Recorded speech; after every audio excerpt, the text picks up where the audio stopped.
저는 어릴 때 좋아하는 것과 이제 사랑하는 것은 이제 뭐가 도대체 다를까? 좀 이런 고민을 한 적이 있습니다. 그건 좀 둘이 비슷해 보이죠? 이제 좋다라는 것과 이제 사랑한다라는 것이. 그런데 이 분명히 뭔가 좀 다른 느낌은 있습니다. 그죠? 그렇다면 이제 좋아하는 것과 이제 사랑한다라는 것은요, 뭐가 좀 다를까요? 어떤 게 좀 다르신 것 같으신가요? 제가 느낀 이제 사랑은 불변하며 포기가 되지 않는 이제 감정이라는 것입니다. 반대로 좋다라는 감정은 때로 변하기도 해서 포기가 되는 그런 감정인 것 같습니다. 저는 개인적으로 빵을 좀 좋아합니다. 그러나 이제 그것을 사랑하지는 않기 때문에 때로는 좀 질리기도 해서 긴 시간 안 먹기도 하고, 혹은 다른 것을 위해서라면요 기꺼이 또 포기도 할 줄 압니다. 하지만 이제 가족은 이제 질려서 포기할 수 있는 존재가 아니죠. 물론 때때로 좀 마음을 상하게 하고 화나게 해서 막 이런 좀 한숨이 나오기도 하지만 그 마음이 포기로 이어지진 않습니다. 왜냐하면은 사랑하기에 그렇습니다. 사랑은 끝까지 인내하고 이제 품어주는 것이죠. 그래서 이 이야기를 왜 하냐면, 우리는 이제 하나님에 대해서 어떠한지를 좀 돌아봤으면 좋겠어서 그렇습니다. 나는 지금 하나님을 좋아하나요? 사랑하나요? 이 둘은 엄청난 차이가 있습니다. 혹시 나의 고백이 하나님을 이제 좋아한다라는 것에서 멈춘다면, 하나님은 단순히 좋은 분이라는 것을 이제 고백하는 것에서 멈춘다면요, 그 하나님은 포기의 대상이 되고 변함의 대상이 되어 버립니다. 하지만 좋다라는 것을 뛰어넘어서 사랑의 마음이 내 안에 들어올 때 내 삶이 변하기 시작하죠.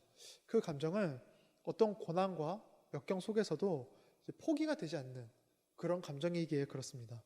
그리고 그 감정이 하나님을 향한다면요, 분명 우리의 삶은 이제 달라지기 시작합니다. 오늘 시편 84편을 보시면 그런 좀 포기되지 않는 사랑을 이제 좀 느낄 수가 있는데요. 저자는 참으로 애틋하고 아주 열렬한 사랑을 지금 하나님께 보내고 있습니다. 우리 1, 2절 말씀 한번 보실까요? 1절과 2절만 보시면, 만군의 여호와여, 주의 장막이 어찌 그리 사랑스러운지요. 내 영혼이 여호와의 궁정을 사모하여 쇠약하며 내 마음과 육체가 살아계신 하나님께 부르짖나이다. 이렇게 고백을 하죠. 하나님을 사랑하는데 얼마나 사랑하냐면요, 쇠약해질 정도로, 아플 정도로 사랑한다라는 것이죠. 그 사랑이 얼마나 크면 이런 고백을 할까요? 마치 이제 저자는 지금 상사병에 걸린 것처럼 그런 표현을 합니다. 너무 사랑하니까 진이 다 빠져버린 것이죠. 아마 지금 저자의 상황을 우리가 잘 알지는 못하지만 어떤 연유로 인해서 성전을 떠나 있고 또 성전에 좀 가기 힘든 그런 상황이 아닐까, 우리가 좀 추측을 좀 해볼 수 있습니다. 그런데 하나님에 대한 사랑이 너무 크니까 성전을 향해 부르짖고, 그렇게 그름이 점점 커져서 지금 진이 빠져버린 것입니다. 이것은 지금 오늘 저자가 하나님에 대한 사랑이 얼마나 지금 열정적인지를 우리가 알 수 있는 표현인데요. 그런데 여기서 좀 중요한 단어 하나가 나옵니다. 바로 궁정이라는 표현입니다. 오늘 저자는 내 영혼이 여호와의 궁정을 사모한다, 이렇게 2절에서 말을 합니다. 이 궁정이라는 단어를 원어로 보면요, 이제 안쪽 뜰이라는 이제 의미가 포함되어 있거든요. 그래서 이제 종교 개혁자 칼빈은 이 표현을 가리켜서 이렇게 말합니다. 당시 저자는 제사장이 아니기 때문에 성전의 뜰보다 더 깊은 데로는 이제 가지 못했을 거고, 그것을 나타내는 표현이다, 이제 이렇게 말을 했습니다. 우리가 성전의 구성을 보면요, 뜰이 있고 그 안쪽에 이제 성전이 이렇게 있습니다. 성소가 있습니다. 뜰보다 더 깊은 곳인 성소는요, 오직 제사장만이 이제 들어갈 수가 이제 있었는데요. 일반 사람들이 뜰보다 더 깊이 들어가는 것을 하나님은 막으셨고, 혹시 그것을 어긴다면 반드시 죽게 된다, 이렇게 말씀하셨습니다. 그러니 저자는 그 하나님의 사랑을 이제 하나님께서 말씀하신 그 율법, 그 안에서 고백하고 있는 표현인 것이죠. 다르게 말하면 오늘 저자는 하나님을 너무 사랑해서 질서를 지키고 있는 것입니다. 사실 이것은 아주 놀라운 표현이라 할 수 있습니다. 요즘 우리 시대는 사랑을 무질서와 혼합해서 좀 사용하기에 그렇습니다. 사랑한다면 때로는 죄에 대해서 눈을 좀 감아주고, 사랑한다면 기꺼이 저 어떤 질서를 어길 줄도 알고, 사랑한다면 가끔은 좀 선함을 좀 버릴 줄도 알아야 한다, 이렇게 말을 합니다. 그게 지금 우리가 살아가는 시대입니다. 그래서 오히려 사랑해서 내가 좀 질서를 철저히 지키려고 한다면요, 그거는 진짜 사랑이 아니다, 이렇게 말을 합니다. 요즘 우리 시대는 사랑을 무질서와 혼합해서 사용합니다. 우리 지금 중고등부에서 좀 금지하고 있는 지금 세 가지가 있는데요. 첫 번째가 뭐냐면 이제 아이들끼리 그 단톡방을 못 만들게 합니다. 이제 아이들끼리 그 카톡방을 못 만들게 하고, 두 번째는 이제 우리 중고등부 안에서 연애하는 걸 금지하고, 세 번째는 이제 핸드폰, 예배 시간에 핸드폰 하는 것을 좀 금합니다. 왜냐하면 아이들끼리 카톡방을 만들다 보면은 좀 소외되는 애가 생길 수도 있고, 그리고 이제 연애하면 애들이 뭐 연애 기간이 길지 않잖아요. 이제 헤어지면은 아무래도 분위기에 영향을 주고, 뭐 이제 뭐 그러니까 금하고, 마지막으로 뭐 예배 때 핸드폰 금하는 거는 당연히 예배가 우선시 되니까 이제 그렇게 금하고 있는데요. 근데 사실 이 세 가지를 지금 아이들도 나름 이해를 합니다. 그래서 뭐 이제 일단은 철저하게 좀 지켜주려고 애들도 노력을 하고 고민을 합니다. 이해가 되니까, 교회를 위한 것이라는 것을 이해가 되니까 그 사랑의 마음으로 그 질서를 지키는 것이죠. 이처럼 우리는 사실 하나님을 사랑할 때도 마찬가지라 할 수 있습니다. 하나님은 언제나 자신을 사랑할 때 질서를 지킬 것을 요구합니다. 그게 그래서 십계명에 가장 잘 나타나죠. 하나님 모세에게 십계명 10가지 질서를 딱 이제 주심으로, 너희가 어떻게 하나님을 사랑해야 되는지를 1에서 이제 네 번째 계명에 이제 말씀해 주셨고, 그리고 너희가 어떻게 이웃을 사랑해야 되는지를 5에서 10계명에 딱 이렇게 나타나 주셨죠. 하나님을 사랑해서 이제 사랑한다면 그 질서를 지켜야 되는 것을 지금 말씀해 주시는 것입니다. 그러니까 우리의 마음이 뜨거워지고 열렬히 사랑한다 할지라도 사랑은 무질서의 이유가 되지 못합니다. 사랑은 문란함의 이유가 되지 못합니다. 언제나 사랑은 지켜야 할 선과 질서와 함께 가는 것입니다. 그러니까 오늘 저자는 그 부분을 드러내고 있는 것이죠. 하나님을 사랑해서 그 율법까지 사랑하고 있는 것입니다. 그래서 우리가 구원받았다라는 것은요, 이제 사랑의 질서가 바뀌게 되는 것입니다. 이전에는 나를 가장 사랑하고 나를 가장 아끼던 존재에서 이젠 하나님을 가장 사랑하고 이웃을 내 몸과 같이 사랑하는 존재로 바뀌는 것, 그게 바로 구원이라 할 수 있습니다. 구원은 사랑의 질서가 바뀌는 것입니다. 우리 하나님의 사랑은요, 사실 너무 커서 창조 때부터 아주 신실하게 드러나고, 그 사랑의 그 넓이가 너무 커서요, 우리가 조금만 관심을 이제 갖고 귀 기울이면요, 알 수가 있는 사랑입니다. 그런데 너무 안타깝게도 많은 사람들은 여전히 죄로 눈이 멀어서 그 사랑을 모른 채로 살아가죠. 또한 때로는 성도라고 고백하는 이제 우리도 가끔 그 사랑을 잊은 채 살아갈 때가 있는 것 같습니다. 내 삶이 너무 괴롭고 힘이 드니까요. 우리는 삶의 문제가 너무 크면요, 그 문제에 가려서 하나님의 사랑을 잊곤 합니다. 그러나 우리는 이제 그래서는 안 되는 것이죠. 죄에서 구원받은 자는 사랑의 질서가 바뀌게 됩니다. 그리고 그 바뀐 질서 속에서 사랑을 앞으로 신실하게 좀 누리고 싶어 합니다. 그러니 우리는 지금 무엇을 사랑하고 있는가, 그것에 조금 민감하게 늘 반응하고 고민하고 우리의 마음을 점검해야 되는 것이죠. 그래서 우리는 1절 말씀을 늘 우리의 일평생 고백이 되기 원합니다. 우리 1절 한번 크게 다시 고백해 볼까요? 시작. 만군의 여호와여, 주의 장막이 어찌 그리 사랑스러운지요. 네. 물론 우리는요, 이 마음이 때로는 조금 식을 때가 있기는 합니다. 영적 침체, 영적 슬럼프라고 할까요? 우리는 이제 때때로 그런 시기를 좀 맞을 때가 있습니다.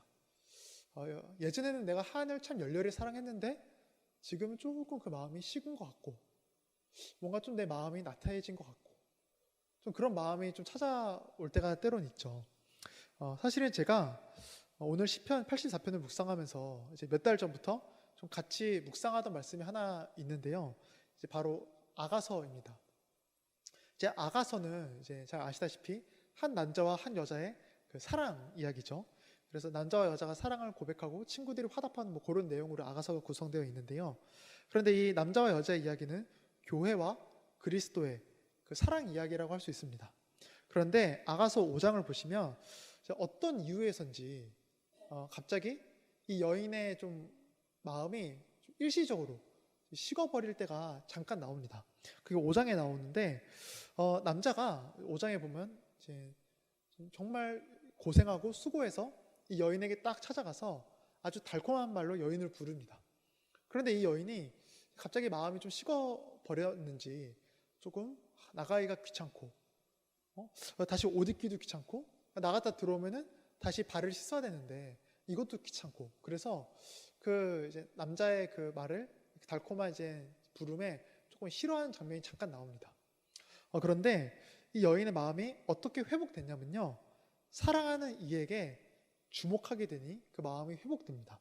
우리 아가서 5장 4절 말씀 잠시 보시면 내 사랑하는 자가 문틈으로 손을 들이밀매 내 마음이 움직여서 이렇게 되죠. 여인이 지금 그 사랑하는 자의 손을 보자 마음이 회복되기 시작합니다. 나의 형편과 나의 상황에 주목할 때 회복이 시작된 것이 아니라 날 위해 찾아온 그 사랑, 그 사랑하는 자를 딱 바라보고 그 사랑하는 자에게 주목할 때 마음이 회복되는 것입니다. 이것이죠. 우리는 때때로 영적으로 침체가 되어서 마음이 식어버리고 차가워진 것처럼 느껴질 때가 있을 것입니다. 그때 우리가 할 것은요, 초점을 바꾸는 겁니다. 내가 지금 하나님을 사랑을 할 만한 상황인가? 나는 지금 사랑을 베풀 만한 그런 사람인가? 이렇게 나에게 초점을 두는 것이 아니라 주님께 초점을 둬야 합니다. 오늘 본문에서도 그러합니다. 저자는 하나님을 사랑할 만한 근거를 오직 하나님께 찾고 있습니다. 우리 3, 4절 한번 보시면요. 3절에 우선 이렇게 말하죠. 나의 왕, 나의 하나님, 만군의 여호와여, 주의 제단에서 참새도 제 집을 얻고 제비도 새끼들 보금자리를 얻었나이다. 주의 집에 사는 자들은 복이 있나니 그들이 항상 주를 찬송하리이다. 이렇게 말하죠. 여기서 참새라 하면요, 성경에서 좀 하찮은 동물을 이제 비유할 때 나오는 동물입니다. 참새는 좀 이렇게 하찮은 존재인데요. 그런데 그 하찮은 참새도 주님께 집을 얻고 쉴 곳을 얻는다. 이렇게 말을 하죠. 즉 참새처럼 아무리 하찮은 존재도 하나님 안에서 복을 누리게 된다라는 겁니다. 참새가 뛰어나서가 아니라 하나님이 신실하시니 복을 누리게 되는 겁니다. 그러니 주의 집에 거하는 자들은, 하나님의 백성들은 얼마나 큰 복을 누리게 될까요? 저자는 지금 그 사실을 기억하면서 하나님의 사랑을 고백하고 있는 겁니다.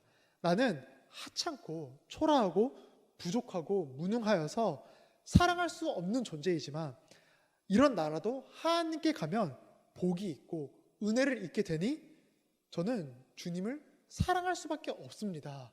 이렇게 고백하고 있는 것이죠. 이처럼 우리는 어떤 상황에서도 하나님을 사랑할 수 있는 근거를 하나님 안에서 찾아야 합니다. 사실 이건요, 좀 너무 당연한 사실 같지만 우리는 이 부분에서 간혹 실수할 때가 때로 있지 않나 싶습니다. 나의 어떤 고상함, 넓은 마음, 어떤 형편과 상황, 나의 잘남, 뭔가 그런 것이 있을 때, 하나님을 더 사랑할 수 있는 것이 아닌데 사람들은 이상하게 하나님 외에 또 다른 어떤 조건이 충족돼야지 내가 더 깊은, 하나님께 더 깊은 사랑을 할 수 있노라, 이렇게 말을 합니다. 그러나 우리가 하나님을 사랑할 때요, 하나님이면 충분합니다. 또 다른 것이 준비돼야 되는 것이 아니라는 겁니다. 애초에 내가 하나님을 사랑할 수 있는 그 마음도 하나님께서 주셨다라는 것을 우리는 결코 잊으면 안 됩니다. 내가 선해서 하나님의 사랑이 시작된 것이 아니라 하나님께서 나에게 은혜를 베풀어 주셔서 그 사랑이 시작된 겁니다. 사랑의 과정도 마찬가지입니다. 내가 침체에 빠지고 절망에 빠질 때 우리는 꼭 기억해야 합니다. 하나님을 사랑할 수 있는 모든 근거는 언제나 하나님께 있습니다. 내가 아닌 하나님 바라볼 때, 주를 의지할 때 우리 안에 사랑이 회복되기 시작하는 겁니다. 우리 12절 말씀 한번 크게 고백해 볼까요? 네, 시작. 만군의 여호와여, 주께 의지하는 자는 복이 있나이다. 네. 그래서 오늘 시편 5에서 11절까지 이제 저자가 이제 하나님 안에서 막 이제 왜 하나님이 사랑스러운지 이제 5에서 11절까지 쭉 이야기 이제 하는데요. 근데 우리가 이 부분을 오늘 이렇게 나누지 않고 그냥 대표적으로 한 말씀만 이제 한번 보고 좀 넘어가려고 하는데요. 우리 11절 말씀 봐볼까요? 네, 대표적으로 11절로 보시면 저자는 이렇게 말을 합니다. 여호와 하나님은 해요 방패시라. 여호와께서 은혜와 영화를 주시며 정직하게 행하는 자에게 좋은 것을 아끼지 아니할 것임이니이다. 하나님은 해다 이렇게 말을 하고 방패다 말하면서 이제 좋은 것을 아끼지 않는다 이렇게 이렇게 고백하죠. 이처럼 저자는 지금 하나님 안에서 사랑의 이유를 이렇게 막 발견하고 찾고 있는 것입니다. 그런데 우리가 무엇보다 지금 중요한 것은 뭐냐면요, 하나님을 통해 우리가 사랑을 이제 느끼는 것은 아주 실제적이고 구체적이다라는 사실입니다. 오늘 본문에서 저자는 하나님을 사랑합니다 이렇게 고백을 할 때 지속적으로 장소를 함께 말하고 있습니다. 뭐 주의 장막, 주의 궁정 이런 어떤 장소와 함께 하나님의 사랑을 고백합니다. 왜 그럴까요? 왜 그냥 하나님 사랑합니다 이렇게 고백하면 되는데 왜 굳이 주님의 성전이 너무 아름답습니다 이렇게 고백을 할까요? 이것은 하나님의 사랑은 실천적이고 구체적으로 우리에게 부어지기에 그렇습니다. 절대 하나님의 사랑은 우리가 뜬구름 잡듯이 추상적이고 두루뭉실하지 않다라는 겁니다. 하나님의 사랑은 언제나 실제적이고 실천적이며 구체적으로 나의 삶에 부어집니다. 구약시대 때 성전에서 제사를 드리죠.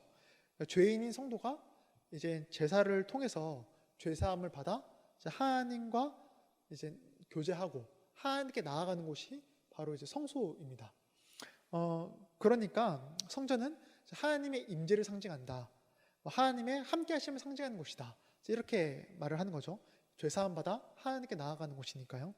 그런데 사실 성전은요 단순히 제사만 드리는 곳은 아니었습니다. 성전을 통해서 제사장들이 이제 말씀 선포하는 것을 듣는 곳이기도 했고요. 좀 쉽게 말하면 설교를 듣는 것이죠. 그곳에서. 그리고 성전을 통해서 제사를 드릴 때 백성들은 거기에 함께 온 백성들과 교제를 또 할 수도 있었습니다. 그러니 그 당시에 성도들은 성전에서 제사뿐 아니라 말씀 선포와 교제를 동시에 함께 경험할 수가 있었고요. 그 속에서 하나님의 사랑을 느끼고 누릴 수 있게 된 것이죠. 성전에서 이루어지는 제사, 말씀, 그리고 교제를 통해 실제적인 하나님의 사랑이 부어졌고 경험되었고 누리게 됐다라는 겁니다. 그러니 우리가 시편을 쭉 보면요, 성전에 올라가는 노래 하면서 이제 성전에 올라가면서 막 이렇게 노래하고 고백하는 그런 시편들이 굉장히 많은 겁니다. 성전은 하나님의 사랑을 느끼고 경험하는 곳이기 때문에 그렇습니다. 그래서 이제 2절 말씀에 보시면 이렇게 말을 하는데요. 2절에 보시면 내 마음과 육체가 살아계시는 하나님께 부르짖나이다. 보면요, 육체라는 표현이 나오죠. 우리 하나님 사랑은 실제 육신으로도, 그러니까 피부로도 느낄 수 있는 사랑이라는 의미입니다. 우리는 때때로 하나님의 사랑을 너무 추상적이고 모호한 사랑으로 여길 때가 있습니다. 하나님의 사랑은 실제 내 피부로 느껴지는 것처럼 아주 실제적인 것이고 실천적인 것인데 뭔가 너무 먼 이야기처럼 여기거나 어떤 동화 속 이야기인 것처럼 그렇게 사랑을 여길 때가 있다라는 겁니다. 제가 어릴 때 친구들과 이렇게 가끔 뭐 이런저런 대화를 하다가 좀 끼지 못하는 대화가 주제가 하나 있었는데요. 그 주제 중 하나가 이제 아버지에 관한 주제였습니다. 아무래도 어릴 때 아버지가 돌아가시다 보니까 이제 애들이 막 아버지에 대한 이야기를 하면 저는 이게 끼지를 못했습니다. 그러니까 뭐 그런 말들을 머리로는 이해하는데 피부로 와닿지 않고 내가 뭐 경험해 본 적이 없으니까 이렇게 뭔가 좀 어색한 거죠, 저한테. 그래서 사실 그런 대화를 친구들이 할 때 이렇게 멀리서 보거나 이렇게 대화에서 빠지거나 뭐 그랬던 경험이 있습니다. 그래서 저는 사실 아버지의 사랑하면요, 그냥 글로나 이렇게 어떤 영상으로 이렇게 느끼는 게 다입니다. 이처럼 그런데 우리는요, 하나님의 사랑은 좀 다르다는 겁니다. 우리는 하나님은 나를 사랑한다 고백하고 내가 하나님을 사랑한다 고백할 때 마치 글로 배운 것처럼 실제적이고 경험적으로 느끼지 못할 때가 있다라는 겁니다. 그래서 사람들이 야, 하나님이 너를 사랑한다는 게 뭐야? 하면은 야, 뭐 그런 게 있어. 뭔가 말로 표현 못하는데 그런 게 있어. 이렇게 두루뭉실하게 말하고 넘어갈 때가 있죠. 그런데요, 하나님의 사랑은 지금도 구체적이고 실제적으로 우리에게 부어집니다. 그리고 우리는 그 사랑을 이제 오늘 저자가 성경에서 누렸던 것처럼 지금도 누릴 수가 있죠. 바로 교회를 통해서입니다. 우리는 교회를 통해 하나님의 사랑을 느끼고 경험하게 됩니다. 우리 에베소서 말씀 한번 보시면 에베소 5장에 이제 남편들아 아내 사랑하기를 이제 여기부터 보시면 그리스도께서 교회를 사랑하시고 그 교회를 위하여 자신을 주신과 같이 하라 이렇게 말을 하죠. 그리스도께서 우리를 사랑하셔서 죽으시고 부활하신 후에 자신의 백성들을 사랑으로 부르신 곳이 바로 교회입니다. 그리고 이 교회에서 우리 각자에게 이제 무슨 어떤 역할들을 각자 이렇게 맡기셨죠. 그리고 그 역할들을 우리가 감당할 때 예수님은 어떻게 감당하라 하시죠? 내가 너희를 사랑한 것 같이 서로 사랑해라 이렇게 말씀하시죠. 우리는 주님의 몸된 교회를 사랑으로 지금 세워나가고 있습니다. 즉 교회는 예수님의 사랑으로 세워지고 사랑으로 부름받아 모이고 주님의 사랑으로 만들어지는 곳이라는 겁니다. 그게 교회입니다. 그래서 언제나 교회를 통해 우리는 하나님의 사랑을 느껴야만 하고요, 그 사랑이 서로에게 전해져서 사랑이 흘러 넘쳐야 마땅한 겁니다. 교회는 사랑으로 부름받은 자들이 사랑의 질서로 세워나가는 곳이니까요. 그래서 교회가 참으로 가치 있고 특별한 겁니다. 교회 건물이 특별해서가 아니라 우리가 드려지는 예배를 통해서, 말씀을 통해서, 성도의 교제를 통해서, 봉사를 통해, 찬양을 통해 우리는 세상과 다른 사랑, 세상에서 경험할 수 없는 사랑을 경험할 수 있기에 그렇습니다. 그리고 이것이 사실 제가 오늘 이제 이 본문을 정한 이유이기도 합니다. 제가 이제 우리 하늘누리는 교회에서 이제 5년 동안 이제 지내면서 가장 많이 좀 느꼈던 감정 중 하나가 사랑인 것 같습니다. 내가 사랑받고 있구나, 사랑받는 존재구나, 하나님의 사랑이 이런 거구나, 이런 거를 곳곳에서 이렇게 좀 느끼고 누렸습니다. 뭐 이렇게 권사님들이 항상 이렇게 반찬 싸주시는 것도 그렇고요. 우리 주일날 점심 지금 못 먹지만 먹었을 때 강사님 혼자 사는데 이런 걸로 이제 한 끼 이제 해결하면 좋지 않냐고 이렇게 싸주시고, 저희 그거 들고 가서 집에 가서 또 먹고, 그리고 항상 뭐 이제 어떤 행사 있으면은 이렇게 뭐 지사님들 권사님들이 막 응원해 주시고, 저 잘하고 있다, 뭐 이렇게 애들이 좋아한다 이렇게 응원해 주시고, 또 늘 기도해 주시고, 그런 걸 통해서 또 사랑을 느끼고, 그리고 이제 어머니가 가끔 이렇게 제천에 놀러 오셨을 때 항상 좀 따뜻하게 반겨주시고, 또 우리 장로님들이 같이 식사할 때 항상 좀 저를 좀 이렇게 세워주는 이렇게 말들을 해주셔서 좀 어머니 앞에서 나름 좀 뿌듯해 하고 좀 그렇게 해서 사랑을 느끼고, 뭐 우리 담임 목사님과 사모님께서 좀 이렇게 항상 가족처럼 맞아주시면서 이렇게 제가 좀 고민 들어주실 때 마치 이제 자신들의 일처럼 들어주시고, 또 이렇게 아파해 주시고, 또 조언해 주시고, 또 이제 뭐 우리 아이들도 그렇죠. 사실 제가 이제 뭐 지금까지 결혼을 이렇게 못하면서 좀 가장 아파하는 애들이 우리 중고등부 아이들인 것 같습니다. 한 번은 우리 중고등부 그 예배 때 한 아이가 이제 대표기도를 하는데 뭐 대표기도 쭉 하다가 하나님 아버지 우리 강목사님 빨리 결혼하게 해주세요, 뭐 이런 기도를 대표기도 때 한 겁니다. 그래서 예배 끝나고 근데 이제 그 마음은 너무 고마운데 그래도 공예배 때는 이렇게 좀 개인적인 기도는 안 했으면 좋겠다 이렇게 말을 했는데, 애들이 그때 뭐라고 했냐면 아니 강사님 이게 왜 개인적인 일이에요, 우리 일이죠 이렇게 말을 해주더라고요. 그때 뭉클하면서 또 이렇게 사랑을 느끼고 이제 뭐 그랬던 것 같습니다. 그래서 교회를 통해서 제가 참 많은 사랑을 받고 가는 것 같은데요. 그래서 사실 좀 특이하죠. 우리는 교회에서 서로 섬기고 위에서 좀 기도하고 서로를 향해서 그냥 웃어주기만 하는데 그 속에서 우리는 하나님의 사랑을 누리게 됩니다. 하나님의 사랑을 곳곳에서 발견하게 됩니다. 그런데 그게 하나님 원하시는 교회인 거죠. 하나님은 아담과 하와를 창조하실 그때부터 태초부터 지금까지 언제나 교회를 통해 하나님의 하나님 되심을 신실하게 드러내고 계십니다.